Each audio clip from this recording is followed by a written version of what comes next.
My name is Captain Serwaa Ampong. I am 31 years old. I have been a military police officer for 7 years, and on a Friday morning in November, I was handed a set of arrest orders and told to execute them immediately. This was not unusual. Executing arrest orders is my work. I read the orders before I move. I confirm the name, I confirm the charges, I confirm the authorization. I read the name on the order. I read it again. The name was Colonel Nathan Koomson. Colonel Koomson was my commanding officer, the man who had signed my last performance review, the man whose office was 40 meters from where I was standing, the man I had worked under for 2 years and 8 months. I looked at the authorization. Brigadier General Etta Ankra, 3 levels above Koomson in the chain of command. The orders were correctly formatted, the authorization was valid, the charges were listed. I had a legal obligation to execute the order. I folded the orders. I walked 40 meters down the corridor. I knocked on Colonel Koomson's door. Let me tell you what the charges were. I will not give you every detail because some of what follows is still part of proceedings I am not authorized to discuss fully, but the shape of it is this. Koomson had been charged with 3 counts: conduct prejudicial to good order and military discipline, abuse of command authority, and 1 count that required the higher authorization, conduct that had placed personnel under his command at risk through deliberate misrepresentation of operational conditions. That 3rd charge was the one that had required Brigadier General Ankra's signature. That 3rd charge was the one I had not understood when I first read it.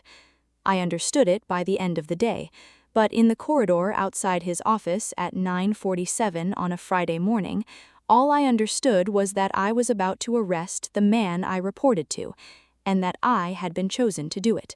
The object at the center of everything was the arrest order itself, a single document, 4 pages, my name on page 1 as the executing officer, Koomson's name on page 1 as the subject, Ankra's signature on page 4.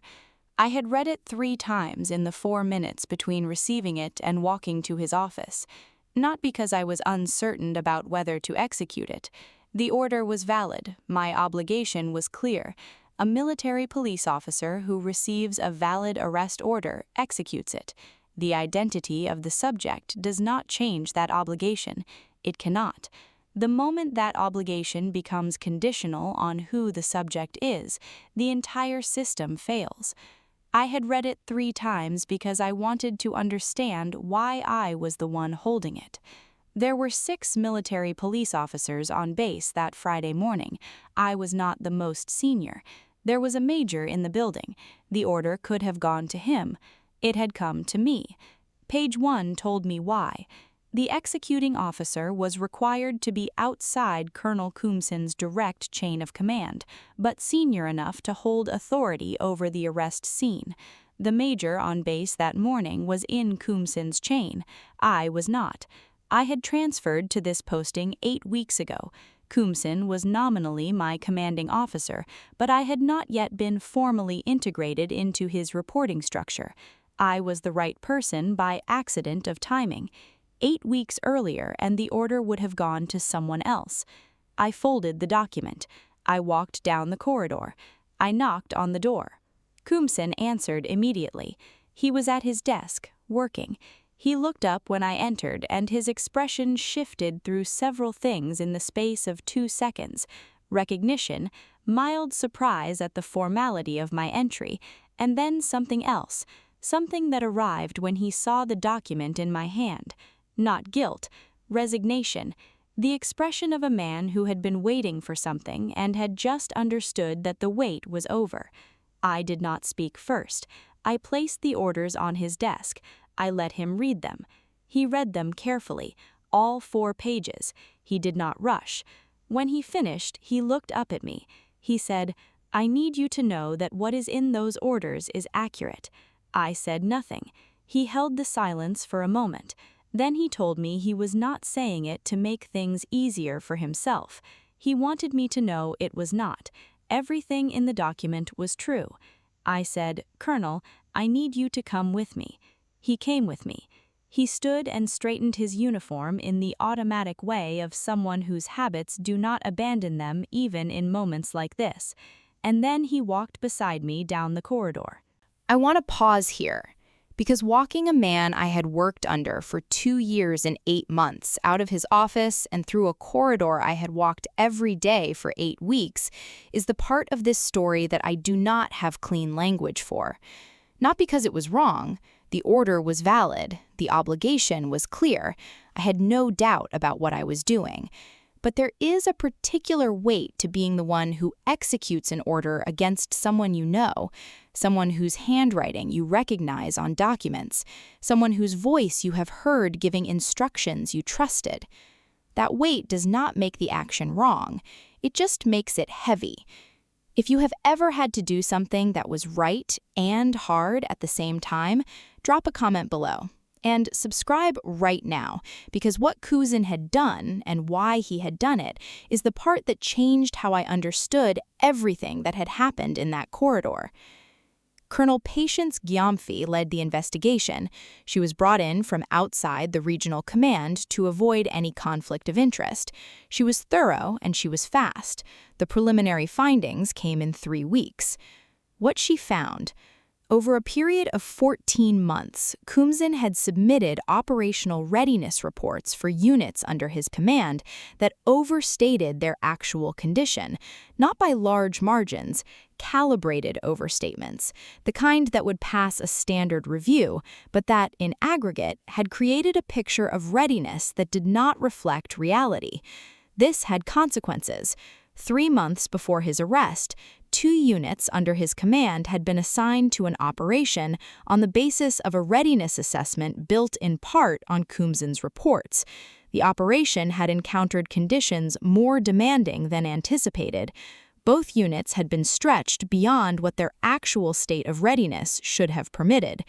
No one had died, but 2 soldiers had been seriously injured, and an independent assessment conducted after the operation had flagged that the units had been deployed beyond their verified capability.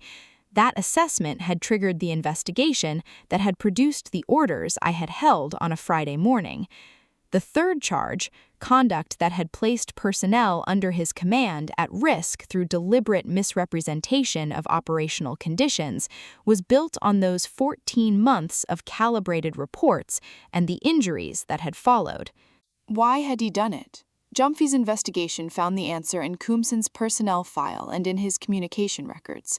Koomson had been under sustained pressure from above his level for 2 years, not formal pressure, the kind that does not leave written records, the kind communicated in the margins of reviews and in the temperature of conversations, a pattern of expectation that the units under his command would perform at a level that would support certain operational decisions being made several levels above him. He had submitted accurate reports for the first 8 months.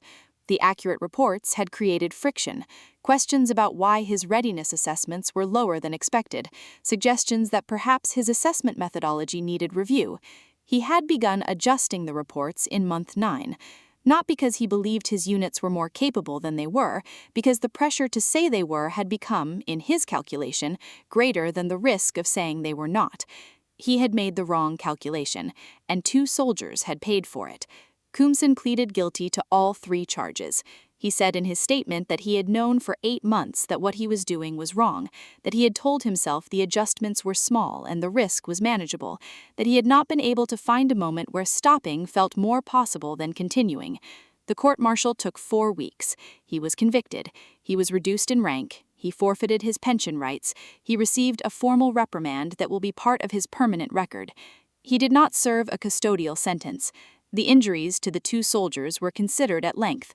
The court's decision not to impose a custodial sentence was not made easily and was not unanimous. The mitigation was accepted, the pressure, the guilty plea, the cooperation, but the record notes the injuries. It notes them first. The court considered the nature of the pressure he had been under and the fact that he had pleaded guilty and cooperated fully. It weighed those things against the 14 months and the 2 soldiers and reached a conclusion that not everyone in that room agreed with. The 2 soldiers who had been injured received formal acknowledgement that the deployment had not adequately accounted for their unit's actual readiness. Both received enhanced support packages. The officers above Koomson who had created the pressure environment were subject to a separate review. That review is ongoing. I cannot tell you how it will end. Koomson. I have not spoken to him since the Friday morning I walked him out of his office. I have thought about what he said before he came with me. I need you to know that what is in those orders is accurate. He had said it before I had any context for what the charges meant, before I understood the 14 months of reports and the 2 injured soldiers and the pressure from above. He had said it because he understood that I was the one who had to live with having executed that order, and he had wanted me to know that I was right to do it. That was a considered thing to do in a moment that offered him no advantage. I have thought about it many times. The orders are in the evidence archive now, my name on page 1 as the executing officer, his name on page 1 as the subject, Ankra's signature on page 4. 4 pages, a corridor, 8 weeks of accidental timing that put the document in my hands. I had read it 3 times in 4 minutes, and then I had done my job. That is all. That is everything. Here is what an arrest order with a familiar name taught me. The obligation does not change based on who the subject is. That is not a cold principle, it is a protective one. The moment an officer's identity changes whether an order is executed, the system becomes something it cannot afford to be. Something where the right people are safe and the wrong people are not. Something where position protects some and not others. The obligation is the same for everyone. I had 2 years and 8 months of history with the man in that office. The order was valid. I knocked on the door. And I have not once wondered whether I should have. Because the 2 soldiers who were injured when units were deployed beyond their verified capability had not had the option of deciding whether the obligation applied to them. The obligation applied to them. It applied to Koomson. It applied to me. That is how it works. That is how it has to work. Drop a comment and tell me your story. I read every single one. And subscribe. I am here every week with a new story. The order was valid. The obligation was clear. She knocked on the door.